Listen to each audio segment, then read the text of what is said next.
నమస్కారం ETV news కి స్వాగతం. ముందుగా ముఖ్యాంశాలు. అమరావతి పునర్నిర్మాణానికి సర్వం సిద్ధం. 49,000 కోట్ల విలువైన పనులకు రేపు శ్రీకారం చుట్టనున్న ప్రధాని మోదీ. ప్రధాని సభకు కట్టుదిట్టమైన ఏర్పాట్లు. 5 లక్షల మంది వస్తారనే అంచనాతో సౌకర్యాలు కల్పించిన అధికార యంత్రాంగం. కేంద్రం చేపట్టే కులగణనలో పేదరికాన్ని జోడించాలన్న చంద్రబాబు. అప్పుడే మెరుగైన సమాజం తయారవుతుందని వెల్లడి. కులగణనకు వెంటనే కార్యాచరణ ప్రకటించాలని రేవంత్ రెడ్డి డిమాండ్. ఎప్పటిలోగా పూర్తి చేస్తారో చెప్పాలని కేంద్రానికి విజ్ఞప్తి. సామాజిక న్యాయం కోసమే కులగణన నిర్ణయమన్న కిషన్ రెడ్డి. తెలంగాణలో కాంగ్రెస్ తూతూ మంత్రంగానే చేసిందని ఆక్షేపణ. టీజీఎస్ఆర్టీసీ కార్మికులు సమ్మెకు వెళ్లొద్దన్న సీఎం. సంస్థను నష్టాల్లోకి నెట్టొద్దని హితవు. రాజకీయ ఉచ్చులో పడొద్దని సూచన. దేశంలో ఉగ్రవాదంపై రాజీ లేని పోరాటం చేస్తామన్న అమిత్ షా. పహల్గాం దాడి ముష్కరుల్ని శిక్షించి తీరుతామని స్పష్టీకరణ. ముంబైలో వేవ్ సదస్సును ప్రారంభించిన ప్రధాని మోదీ. భారత్ ఎంటర్టైన్మెంట్ హబ్ గా మారుతోందని హర్షం.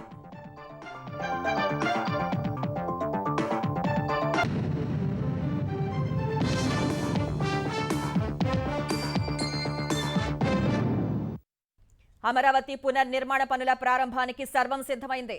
రేపు ప్రధాని నరేంద్ర మోదీ చేతుల మీదుగా రాజధాని పనులు పునః ప్రారంభం కానున్నాయి. ఆంధ్రుల కలల రాజధాని అమరావతిలో 49,000 కోట్లకు పైగా విలువైన పనులకు ప్రధాని శ్రీకారం చుట్టనున్నారు. పునర్నిర్మాణ పనులకు సూచికగా దాదాపు 20 అడుగుల ఎత్తైన పైలాన్ను ఆవిష్కరించనున్నారు.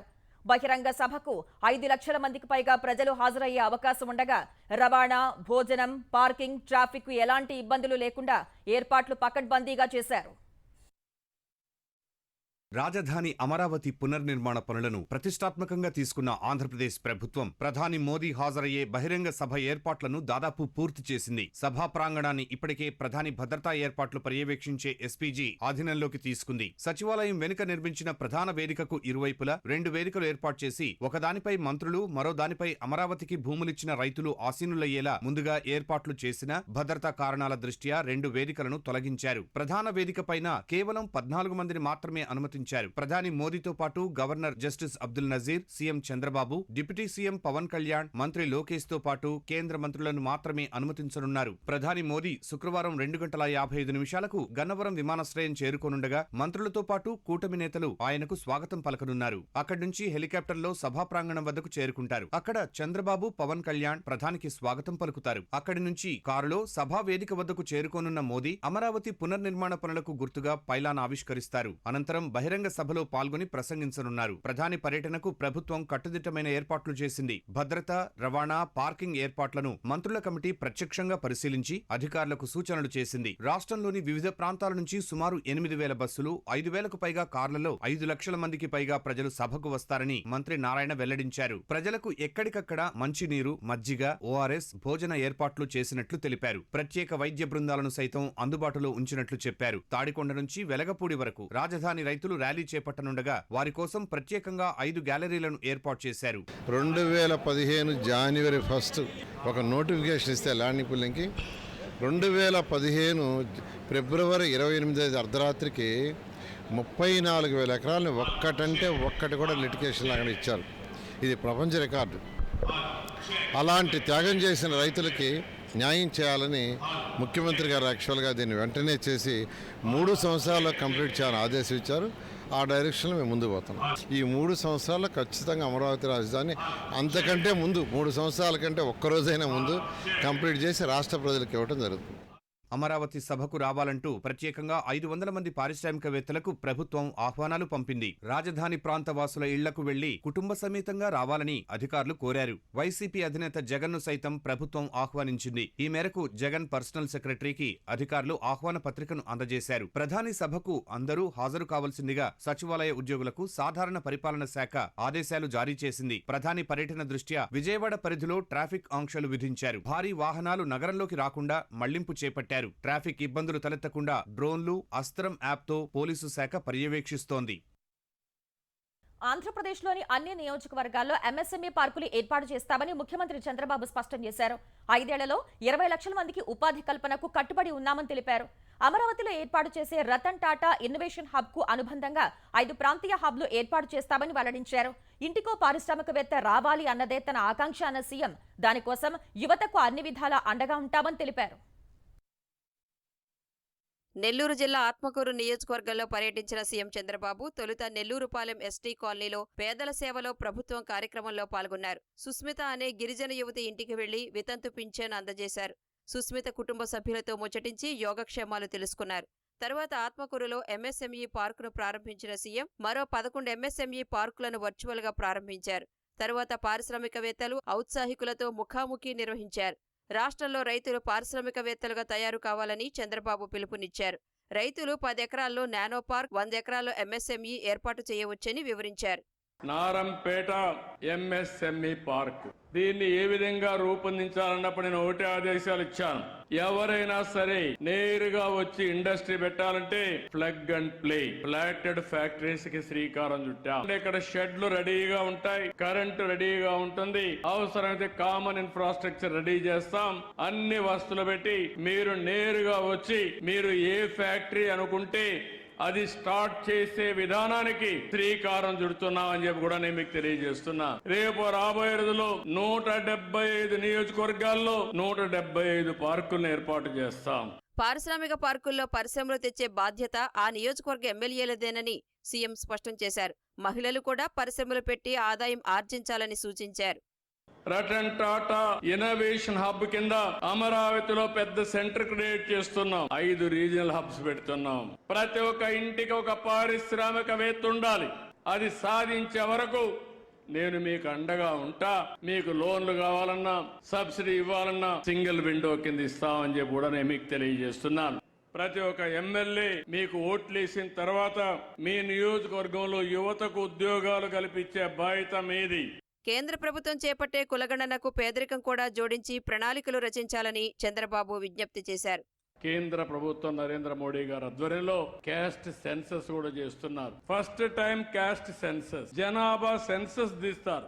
అందులోనే కులాలు కూడా ఏ కులం అవన్నీ కూడా తీసుకోబోతున్నారు. దానికి పేదరికం కూడా జోడించి ప్రణాళికలు తయారు చేసి అందరం కలిసి పనిచేస్తే పేదరికం లేని సమాజాన్ని రూపకల్పన చేయగలిగితే అదే బ్రహ్మాండమైన సమాజం అని చెప్పి కూడా నేను మీకు తెలియజేస్తున్నా. అంతకుముందు మేడే సందర్భంగా ఆత్మకూరులో భవన నిర్మాణ కార్మికులతో చంద్రబాబు ముఖాముఖి నిర్వహించారు. భవన నిర్మాణ కార్మికులు గత 5 ఏళ్లు అనేక కష్టాలు పడ్డారన్న ఆయన వారి కష్టాలు తొలగించేందుకే ఇసుకను ఉచితంగా ఇస్తున్నట్టు తెలిపారు.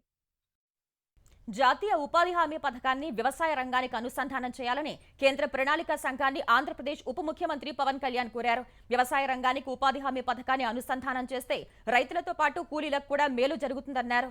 మేడే సందర్భంగా గుంటూరు జిల్లా మంగళగిరిలో ఉపాధి హామీ శ్రామికులతో పవన్ ఆత్మీయ సమావేశం నిర్వహించారు. దేశంలో యువత చాలా మంది పని లేక ఖాళీగా ఉన్నారని, వారు ఉపాధి శ్రామికులుగా పనికెళ్తే తప్పులేదని అభిప్రాయపడ్డారు.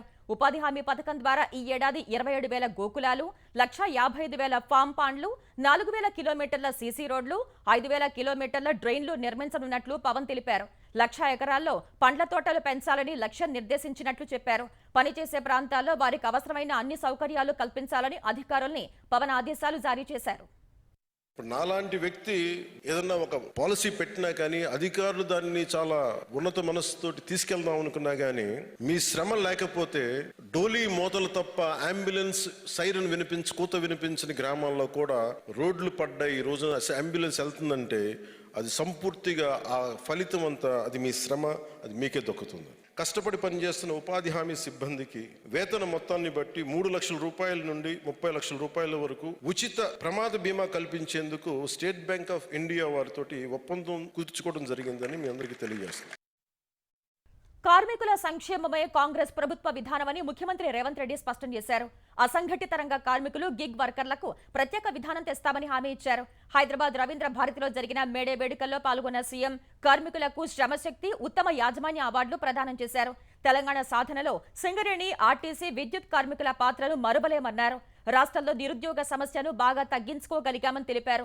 తమ ప్రభుత్వం వచ్చాక ఆర్టీసీని గాడిలో పెట్టి లాభాల బాట పట్టించామని రేవంత్ రెడ్డి పేర్కొన్నారు. సర్పంచ్లకు బకాయిలు గత ప్రభుత్వం పెట్టిపోయిందన్న సీఎం కేసీఆర్ 8.15 లక్షల కోట్ల అప్పు చేసి వెళ్లిపోయారని ఆక్షేపించారు. కేసీఆర్ చేసిన అప్పుల వడ్డీలు చెల్లించేందుకే 1,88,000 కోట్లు అప్పు చేయాల్సి వచ్చిందన్నారు. మాజీ సీఎం మళ్లీ బయటకు వచ్చారని ప్రజలు నమ్మి మోసపోవద్దని రేవంత్ రెడ్డి వ్యాఖ్యానించారు. ఇదే సమయంలో ఆర్టీసీ కార్మికులు సమ్మె ఆలోచన విరమించుకోవాలని సీఎం కోరారు. ఆర్టీసీ కార్మికులకు నేను విజ్ఞప్తి చేస్తున్నా, మళ్ళీ సమ్మె అని చర్చలు చేస్తున్నారు. దయచేసి ఈ సంస్థ మీది. ఈ సంస్థను ఏ మాత్రం పట్టింపులకో రాజకీయ నేపథ్యంలో ఎవరైనా ప్రోత్సహిస్తే, మనం ఏదైనా ఒక నిర్ణయం తప్పుగా చేస్తే మొత్తం సంస్థనే దెబ్బతినే పరిస్థితి ఈరోజు ఉంది. 60,000 ఉద్యోగాలు ప్రభుత్వంలో నియామకాలు చేపట్టి మేము ఈరోజు నిరుద్యోగ యువకుల పట్ల ఒక సానుభూతితో మా ప్రభుత్వం ముందుకు వెళ్తుంది. ఇన్ని చేసినా ఇవి సరిపోతాయంటే సరిపో. నాకు తెలుసు ఇంకా సమస్యలు ఉన్నారు, బాధలు ఉన్నారు, కార్మికుల కష్టాలు ఉన్నాయి. ఇవన్నిటిని కూడా తీర్వాలంటే కొంత సమయం కావాలి. జనగణనలో కులగణనపై కేంద్ర ప్రభుత్వం విధి విధానాలు ప్రకటించాలని ముఖ్యమంత్రి రేవంత్ రెడ్డి డిమాండ్ చేశారు. ఇందుకోసం మంత్రుల కమిటీతో పాటు అధికారుల కమిటీని ఏర్పాటు చేయాలని సూచించారు. కులగణన ఎప్పుడు ప్రారంభించి ఎప్పట్లోగా పూర్తి చేస్తారో చెప్పాలని సీఎం కోరారు. ఈ అంశంపై దేశవ్యాప్తంగా రాజకీయ పార్టీలు, ప్రజా సంఘాలతో చర్చించాలని విజ్ఞప్తి చేశారు. కాంగ్రెస్ అగ్రనేత రాహుల్ గాంధీ పోరాటం వల్లే కులగణనకు కేంద్రం ముందుకు వచ్చిందని రేవంత్ రెడ్డి స్పష్టం చేశారు. జనగణనలో కులగణన కూడా చేస్తామన్న కేంద్రం ప్రకటనపై మీడియా సమావేశం నిర్వహించిన సీఎం రేవంత్ రెడ్డి కాంగ్రెస్ ఒత్తిడి వల్లే ప్రధాని నరేంద్ర మోదీ కులగణనపై నిర్ణయం తీసుకున్నారని తెలిపారు. కులగణనపై భారత్ జోడో యాత్రలో రాహుల్ గాంధీ హామీ ఇచ్చారని గుర్తు చేసిన రేవంత్ రెడ్డి కులగణన సమాజానికి ఎక్స్రే వంటిదని ఆనాడే చెప్పారని పేర్కొన్నారు. 1000 కిలోమీటర్లు పాదయాత్ర చేసి మోదీ సర్కారుపై ఒత్తిడి తెచ్చి విజయం సాధించారని కొనియాడారు. రాహుల్ సూచనలతో తెలంగాణలో కులగణన చేపట్టి దేశానికి ఆదర్శంగా నిలిచామని తెలిపారు. కేంద్ర ప్రభుత్వ నిర్ణయాన్ని స్వాగతిస్తున్నామన్న ఆయన జనగణనతో కులగణన ఎప్పటిలోగా పూర్తి చేస్తారో ప్రధాని చెప్పాలని డిమాండ్ చేశారు. ప్రధానమంత్రి గారిని నేను అడుగుతున్నా, మీరు ఎప్పుడు మొదలు పెడుతున్నారు, ఎప్పటిలోగా జనగణన కులగణన చేర్చి పూర్తి చేస్తారో తేదీలను నిర్ణయించండి. గ్రూప్ ఆఫ్ మినిస్టర్స్ తో ఒక కమిటీ వేయండి, ఆఫీసర్లతో కూడుకున్న ఇంకొక ఎక్స్పర్ట్స్ కమిటీని వేయండి. గ్రూప్ ఆఫ్ మినిస్టర్స్ రాజకీయ పార్టీలతోని, అదే విధంగా స్టేక్ హోల్డర్స్ తోని, అదే విధంగా సివిల్ సొసైటీస్ తోని చర్చించమనుండ్రి. వాళ్ళ నుంచి వచ్చే సూచనలను, వాళ్ళ నుంచి వచ్చే సమస్యలను, ప్రశ్నలను ప్రభుత్వం వివరణ ఇవ్వడం ద్వారా పారదర్శకంగా ఈ ప్రక్రియను ముందుకు తీసుకెళ్లొచ్చు. కృత్రిమంగా 50% రిజర్వేషన్ ఏదైతే అప్పర్ లిమిట్ క్యాప్ పెట్టినరో దాన్ని తొలగించడమే కాదు, తద్వారా బలహీన వర్గాలకు 42% రిజర్వేషన్లు రావాలి. కేంద్రం చేపట్టే కులగణనకు తెలంగాణను మోడల్ గా తీసుకోవాలని సీఎం కోరారు. కులగణనపై తమ అనుభవాలను పంచుకునేందుకు సిద్ధంగా ఉన్నట్లు తెలిపారు. కొందరు బీజేపీ నేతలు రాజకీయ లబ్ధి కోసం తమను విమర్శిస్తున్నారని ధ్వజమెత్తారు. 11 సంవత్సరాల నుంచి నరేంద్ర మోడీ గారు ఈ దేశ ప్రధానమంత్రిగా ఉన్నాడు. 16-17 రాష్ట్రాలలో మీ ప్రభుత్వమే ఉన్నది. మీరు అధికారంలో ఉన్న రాష్ట్రాలలో చేసి మీరు ఆదర్శంగా నిలబడి ఉంటే ఈరోజు తెలంగాణ మోడల్ని మీరు అనుకరించండి అని చెప్పే అవకాశమా మాకు రాకపోతుండే కదా. స్థానిక బీజేపీ నాయకులకు కొంత అసూయ, అసంతృప్తి, మోడీ గారు రేవంత్ రెడ్డి గారి విధానాలను అనుకరిస్తున్నాడు అని కక్కలేక మింగలేక దుఃఖంతో ఉన్నారు. కేంద్రం జనగణనతో పాటు కులగణన చేయాలనే నిర్ణయంతో గాంధీ భవన్ వద్ద కాంగ్రెస్ శ్రేణులు సంబరాలు చేసుకున్నాయి. రాహుల్, రేవంత్ చిత్రపటాలకు పాలాభిషేకం చేశారు. సామాజిక న్యాయానికి బీజేపీ కట్టుబడి ఉన్నందునే కులగణన నిర్ణయం తీసుకున్నామని కేంద్ర మంత్రి కిషన్ రెడ్డి స్పష్టం చేశారు. రాహుల్ గాంధీ, రేవంత్ రెడ్డికి భయపడి తీసుకున్న నిర్ణయం కాదని ఢిల్లీలో చెప్పారు. కులగణన నిర్ణయం తమ విజయంగా కాంగ్రెస్ పార్టీ గొప్పలు చెప్పుకుంటోందన్న ఆయన కులగణన చేయాలని భావిస్తే కాంగ్రెస్ గత 60 ఏళ్లలో ఎందుకు చేయలేదని ప్రశ్నించారు. మండల్ కమిషన్ నివేదికను సైతం కాంగ్రెస్ ప్రభుత్వం పక్కకు పెట్టిందన్నారు. 2011 జనగణనలోనే కులగణన చేర్చాలని సుష్మా స్వరాజ్ ఆనాటి ప్రధానికి లేఖ రాసిన విషయాన్ని ఆయన గుర్తు చేశారు. తెలంగాణ, కర్ణాటకలో కులగణనను కాంగ్రెస్ తూతూ మంత్రంగా చేసి బీసీ ముస్లింలు అంటూ కొత్త పదాన్ని చేర్చారని కిషన్ రెడ్డి మండిపడ్డారు. అది రోల్ మోడల్ కాదని, రాంగ్ మోడల్ అని విమర్శించారు. బీసీలకు న్యాయం చేసేలా శాస్త్రీయమైన కులగణనను బీజేపీ ప్రభుత్వం చేపడుతుందని కిషన్ రెడ్డి తెలిపారు. కాంగ్రెస్ పార్టీ మిగతా ప్రైవేట్ లిమిటెడ్ కంపెనీలన్నీ కూడా రాజకీయ ప్రయోజనాల కోసం మాట్లాడుతూ ఉన్నారు. రాహుల్ గాంధీ ఇది నా ఘనత ఆయన చెప్పుకోవడం ఏదైతున్నదో మరి చాలా సిగ్గుచేటని ఈ సందర్భంగా మనం చేస్తున్నాం. 2010లో కాంగ్రెస్ పార్టీ అధికారం ఉన్నప్పుడు ఏ కమిట్మెంట్ తోటైతే మేము ఆ రోజు పార్లమెంట్ లో బయట చెప్పామో అదే కమిట్మెంట్ తో ఈ రోజు నిర్ణయం తీసుకున్నాం. కాంగ్రెస్ పార్టీ మాటలు వింటే ఒక సామెత జ్ఞాపకం వస్తుంది. రోడ్డు మీద ఎడ్ల బండి పోతా ఉంటే ఎడ్ల బండి కింద ఒక కుక్క వచ్చిందట. ఆ కుక్క అనుకుందట ఈ ఎడ్ల బండి నేనే మోస్తున్నాను, నేనే నడిపిస్తున్నాను, ఈ భారం అంతా నా మీదనే ఉంది అనుకుందట. ఈ రోజు కాంగ్రెస్ పార్టీ పరిస్థితి కూడా అదే విధంగా కనిపిస్తా ఉంది. దేశంలో ఉగ్రవాదులందరినీ ఏరిపారేయడమే మోదీ సర్కార్ సంకల్పమని కేంద్ర హోంమంత్రి అమిత్ షా అన్నారు. పహల్గాం ఉగ్రదాడికి పాల్పడిన ముష్కరులందరినీ మట్టుపెడతామని ఢిల్లీలో జరిగిన ఓ కార్యక్రమంలో పునరుద్ఘాటించారు. నరేంద్ర మోదీ ప్రభుత్వంలో ఏ ఉగ్రవాది తప్పించుకోలేరని చెప్పారు. ఉగ్రవాదంపై పోరులో ప్రపంచమంతా భారత్ వైపు నిలుస్తోందన్నారు. ఉగ్రవాదాన్ని సమూలంగా నిర్మూలించే వరకు తమ పోరాటం ఆగదన్న అమిత్ షా ఉగ్రదాడికి పాల్పడిన వారికి తగిన శిక్ష విధిస్తామన్నారు. मोदी जी के नेतृत्व में चाहे उत्तर पूर्व हो, चाहे वामपंथी उग्रवाद का क्षेत्र हो, चाहे कश्मीर पर पड़ी आतंकवाद की छाया हो, हर चीज का मजबूती के साथ हमने जवाब दिया। और अगर कोई एक कायराना हमला कर ये समझता है कि हमारी बड़ी जीत है, तो एक बात मन से समझ लीजिए, ये नरेंद्र मोदी सरकार है, किसी को बख्शा नहीं जाएगा। इस देश की इंच इंच भूमि पर से आतंकवाद को मूल समेत उखाड़ने का हमारा संकल्प है। పహల్గాం ఉగ్రదాడి ఘటనపై న్యాయ విచారణకు ఆదేశించాలని దాఖలైన పిటిషన్పై సుప్రీంకోర్టు తీవ్ర ఆగ్రహం వ్యక్తం చేసింది. ఇలాంటి వ్యాజ్యాలతో మన భద్రతా బలగాల స్థైర్యాన్ని దెబ్బతీయాలనుకుంటున్నారా అని పిటిషనర్ను ప్రశ్నించింది. ఇది చాలా క్లిష్ట సమయమని, ఉగ్రవాదంపై పోరులో ప్రతి పౌరుడు చేతులు కలపాలని పేర్కొంది. ఇలాంటి పిటిషన్లు దాఖలు చేసేటప్పుడు కాస్త బాధ్యతతో వ్యవహరించాలని హితవు పలికింది. ఉగ్రవాద ఘటనలపై విచారణకు జడ్జీలు నిపుణులు కారని ధర్మాసనం పేర్కొంది. అయితే ఇతర రాష్ట్రాల్లో కశ్మీరీ విద్యార్థుల భద్రత కోసమే తాను ఈ వ్యాజ్యాన్ని దాఖలు చేసినట్లు పిటిషనర్ కోర్టు దృష్టికి తీసుకువెళ్లారు. దీనిపై స్పందించిన ధర్మాసనం విద్యార్థుల కోసమే అయితే హైకోర్టులకు వెళ్లొచ్చని తెలిపింది. కోర్టు సూచనలతో పిటిషనర్ తన వ్యాజ్యాన్ని ఉపసంహరించుకున్నారు. ఆంధ్రప్రదేశ్ మద్యం కుంభకోణం కేసులో కీలక నిందితుడు రాజ్ కేశిరెడ్డిని వారం రోజుల పాటు పోలీస్ కస్టడీకి అనుమతిస్తూ విజయవాడ ఏసీబీ కోర్టు ఉత్తర్వులు జారీ చేసింది. ఈ నెల 2 నుంచి 9 వరకు ఉదయం 8 నుంచి సాయంత్రం 6 గంటల వరకు కేశిరెడ్డిని విచారించేందుకు సిఐడి అధికారులకు కోర్టు అనుమతినిచ్చింది. మద్యం కేసులో రాజ్ కేశిరెడ్డిని 10 రోజుల కస్టడీకి కోరుతూ సిఐడి విజయవాడ ఏసీబీ కోర్టులో పిటిషన్ దాఖలు చేసింది. నిందితుడి నుంచి కీలక సమాచారం రాబట్టాల్సి ఉందని ప్రభుత్వం తరపు న్యాయవాది వాదనలు వినిపించారు. మద్యం విక్రయాలు, కేటాయింపులన్నీ రాజ్ కేశిరెడ్డి కనుసన్నల్లో జరిగాయని వాదించారు. అక్రమంగా సంపాదించిన కోట్ల రూపాయలు ఎక్కడెక్కడ పెట్టుబడులు పెట్టారు, ఏ విధంగా దారి మళ్లించారో తెలుసుకోవాలని కోర్టు దృష్టికి తీసుకువెళ్లారు. కుంభకోణంలో అంతిమ లబ్ధిదారు ఎవరు, అతనికి నగదు ఎలా చేరవేశారు అనే విషయాలు రాబట్టాల్సి ఉందన్నారు. ఈ వాదనలు విన్న కోర్టు రాజ్ కేశిరెడ్డిని వారం రోజుల కస్టడీకి అనుమతించింది. మరోవైపు రాజ్ కేశిరెడ్డి పిఏ పైలా దిలీప్ ని సిట్ బృందం అరెస్ట్ చేసింది. దుబాయ్ పారిపోయేందుకు చెన్నై విమానాశ్రయానికి చేరుకున్న దిలీప్ ని ఫోన్ లొకేషన్ ద్వారా గుర్తించి వెంటనే అదుపులోకి తీసుకున్నారు. ఉమ్మడి మహబూబ్ నగర్ జిల్లాలో పెండింగ్ లో ఉన్న ప్రాజెక్టుల్ని వచ్చే ఏడాది మార్చి నాటికి పూర్తి చేస్తామని నీటిపారుదల శాఖ మంత్రి ఉత్తమ్ కుమార్ రెడ్డి తెలిపారు. నాగర్ కర్నూలు జిల్లాలో పాలమూరు, రంగారెడ్డి ఎత్తిపోతల పథకం పనులను సహచర మంత్రి జూపల్లి కృష్ణారావుతో కలిసి ఉత్తమ్ పరిశీలించారు. ఎత్తిపోతల పథకం 0 పాయింట్, హెడ్ రెగ్యులేటర్, విద్యుత్ panel board, Narlapur reservoir, main canal ను పరిశీలించారు. ప్రాజెక్టు పనులపై ఆరా తీసిన మంత్రి విద్యుత్ సబ్స్టేషన్ పూర్తి చేయకముందే మోటార్లను ఎలా ఏర్పాటు చేశారని అధికారులపై ఆగ్రహం వ్యక్తం చేశారు.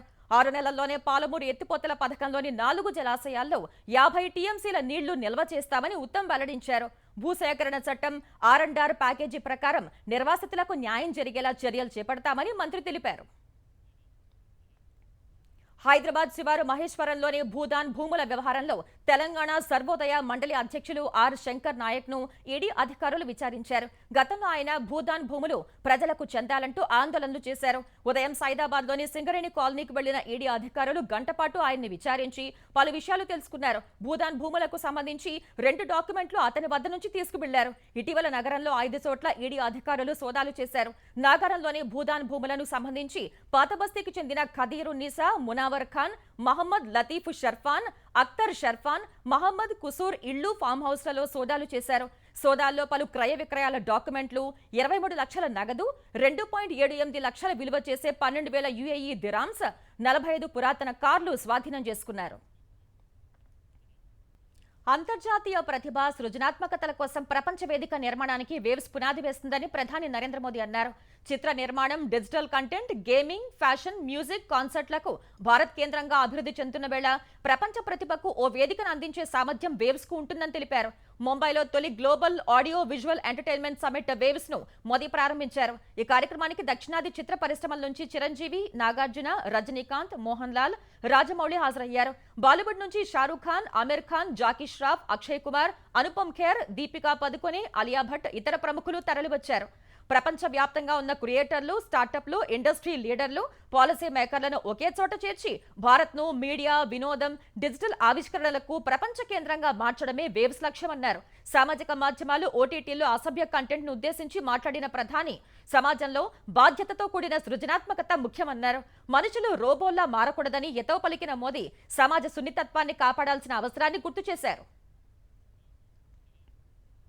ముంబైలో జరుగుతున్న వేవ్ సదస్సులో రామోజీ ఫిల్మ్ సిటీ స్టాల్ ప్రత్యేక ఆకర్షణగా నిలుస్తోంది. మీడియా, సినీ నిర్మాణానికి సంబంధించిన సమాచారాన్ని తెలుసుకునేందుకు సందర్శకులు ఆసక్తి కనబరుస్తున్నారు. గత 30 ఏళ్లుగా రామోజీ గ్రూప్ సినీ, మీడియా రంగాల్లో చేసిన విశేష కృషిని సంస్థ ప్రతినిధులు వారికి వివరిస్తున్నారు. అనేక సూపర్ హిట్ చిత్రాల నిర్మాణం రామోజీ ఫిల్మ్ సిటీలోనే జరిగిందని గుర్తు చేస్తున్నారు. ఇప్పటి వరకు 3500కు పైగా సినిమాల చిత్రీకరణ రామోజీ ఫిల్మ్ సిటీలోనే జరిగిందని వివరిస్తున్నారు. ఈటీవీ వినోదం, వార్తా ఛానళ్లు, ఈటీవీ భారత్ కు చెందిన సమాచారాన్ని సందర్శకులకు తెలియజేస్తున్నారు. రామోజీ గ్రూప్ సంస్థల chairman and managing director CH Kiran, ETV CEO Bapineedu, ఇతర ఉన్నతోద్యోగులు ఈ కార్యక్రమంలో పాల్గొన్నారు. శంషాబాద్ విమానాశ్రయంలో డీఆర్ఐ అధికారులు భారీగా బంగారం పట్టుకున్నారు. దుబాయ్ నుంచి మస్కట్ మీదుగా హైదరాబాద్ వచ్చిన ప్రయాణికుడి నుంచి 3.5 కిలోల బంగారం స్వాధీనం చేసుకున్నారు. విమానాశ్రయ సిబ్బందితో చేతులు కలిపి విమానం దిగగానే అతని వద్ద ఉన్న బ్యాగ్ను గ్రౌండ్ స్టాఫ్ తీసుకుని పార్కింగ్ వద్ద ఉన్న మరో గ్రౌండ్ స్టాఫ్ కి అందించాడు. విమానాశ్రయం నుంచి బయటకు వచ్చిన అనంతరం పార్కింగ్ లో ఉన్న వ్యక్తి ప్రయాణికుడికి ఆ బంగారాన్ని అందించాడు. దీనిపై నిఘా పెట్టిన డీఆర్ఐ అధికారులు తనిఖీ చేయగా మొత్తం 30 కడ్డీల మేలిమి బంగారం పట్టుబడింది. జీఎస్టీ వసూళ్లలో సరికొత్త రికార్డు నమోదైంది. ఏప్రిల్ నెలలో 2,37,000 కోట్లు జీఎస్టీ రూపంలో వసూలైనట్లు కేంద్ర ఆర్థిక శాఖ వెల్లడించింది. జీఎస్టీ అమల్లోకి వచ్చిన తర్వాత ఇవే అత్యధిక వసూళ్లు అని తెలిపింది. గతేడాది ఏప్రిల్ నెలతో పోలిస్తే జీఎస్టీ వసూళ్లు 12.6% పెరిగాయని వివరించింది. దేశీయ లావాదేవీలు 10.7% పెరిగి 1,90,000 కోట్లకు, దిగుమతి వస్తువులపై ఆదాయం 20.8% పెరిగి 46,913 కోట్లకు చేరిందని వెల్లడించింది. 27,341 కోట్ల రీఫండ్లు జారీ అనంతరం నికర జీఎస్టీ వసూళ్లు 2,09,000 కోట్లుగా నమోదయ్యాయని తెలిపింది.